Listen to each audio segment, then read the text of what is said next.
আসসালামু আলাইকুম। আশা করি সবাই ভালো আছেন। চলছে মাহে রমজান, এমন একটা সময় যে সময়ে অনেক মুহূর্ত রয়েছে যেগুলো দোয়া কবুলের সময়। এটা একটা অর্জনের মাস, আমাদের পূর্ণ অর্জনের মাস বা ফসল বা মৌসুম যাই বলি না কেন, এই মাসে রয়েছে অসংখ্য নিয়ামত, অসংখ্য বরকত এবং অসংখ্য নৈকট্য অর্জন করার মাস। এই মাসে একটা স্পেশাল মুহূর্ত রয়েছে, সেই স্পেশাল মুহূর্তটি নিয়ে আমি কথা বলবো।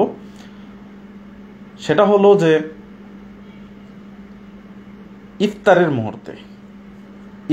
মুহূর্তে এমন একটা সময়, যে সময়টা দোয়া কবুলের সময়। দোয়া আল্লাহ তাআলার কাছে যা করেন সেটা গ্রহণ করার সময়, একদম স্পেশালি সেটা আল্লাহ তাআলা গ্রহণ করে থাকেন ইফতারের আগ মুহূর্তে। তো অন্যান্য সময় বা কিছু সময় আছে দোয়া কবুলের সময়, জানা আমরা জানি, সেটা হলো যে আজানের সময়, আজান ইকামতের সময়, মাঝখানের সময়, ভোরবেলা যখন মোরগ ডাকে তখন, বৃষ্টির সময়, ফরজ নামাজের পর, নামাজের ভিতরে, এরকম অসংখ্য সময়ে দোয়া কবুল হয়। বা শাসক শ্রেণী, যিনি শাসন, ন্যায়পরায়ণ শাসক বা অভিযুক্ত কোনো ব্যক্তি বা নির্যাতিত ব্যক্তি, এদের দোয়া আল্লাহ তাআলা কবুল করেন। পিতামাতার সন্তানের জন্য দোয়া বা সন্তান পিতামাতার জন্য দোয়া, এগুলো আল্লাহ তাআলা দোয়া কবুল করেন বা কবুল করার সময় বা মুহূর্ত এরকম হয়। ঠিক এমন একটা সময়, সেটা হলো যে এটা রমজানের ইফতারের সময় দোয়া আল্লাহ তাআলা কবুল করেন। তে এটা যদি আমরা দেখি, এটা কিন্তু খুব অল্প একটা সময়, মাত্র 30 দিন, বা মাহে রমজানের যে মাস, এই মাসটুকু বা অন্যান্য সময়ে আমরা যদি ইফতার করে থাকি, ঠিক সেই সময়গুলো আমরা যখন দেখি, এটা কিন্তু অল্প সময়। আমরা যদি অন্যান্য জিনিসগুলো দেখি যে ফরজ ইবাদতের পর দোয়া কবুল হয়, এটা সারা বছরই আমরা দেখতে পারি, কিংবা আজান একামতের সময় বা অন্যান্য যে দোয়া কবুলের মুহূর্তগুলো হয়, সেগুলো কম বেশ আমরা পাই। কিন্তু এই যে একটা দোয়া কবুলের সময়, ইফতারের আগ মুহূর্তে, নামাজের আজানের আগ মুহূর্তে, এই মুহূর্তটা হচ্ছে একটা স্পেশাল একটা সময়।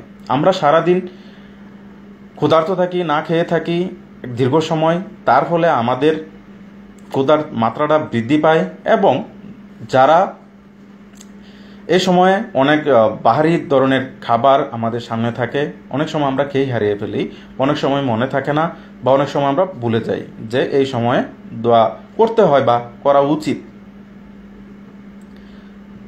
আমরা এই সময়টা যদি জানি যে দোয়া কবুলের সময় হয়, তার আগে আমরা একটু কোরআন তেলাওয়াত করলাম, তারপরে যখন আজান হচ্ছে বা হবে, এই মুহূর্তে আল্লাহ তাআলার কাছে আমাদের ছোট আকারে হোক বা বড় আকারে হোক, আমাদের জন্য, আমাদের জীবনের প্রয়োজনের জন্য বা আখিরাতের জন্য এই সময় দোয়া করা,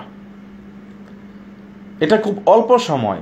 এবং যারা ভাগ্যবান বা তাদের ক্ষেত্রেই মনে হয়, যারা মুমিন বা প্রয়োজন যারা জানে, যারা একটু চালাক প্রকৃতির, তারাই এই যে বেনিফিটটা এটা পায়।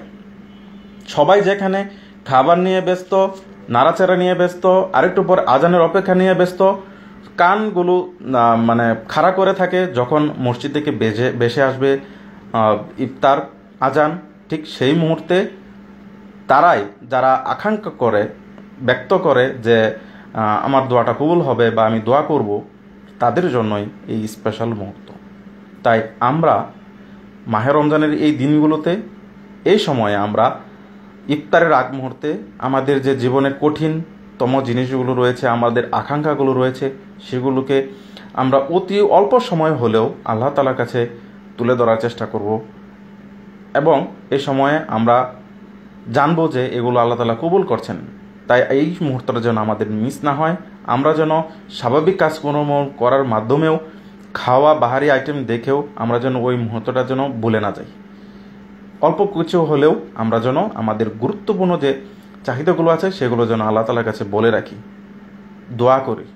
কারণ এই মুহূর্তটা খুব গুরুত্বপূর্ণ। এই মুহূর্তে আল্লাহ তাআলা দোয়া কবুল করেন। সবাই ভালো থাকবেন এবং সুস্থ থাকবেন। আসসালামু আলাইকুম।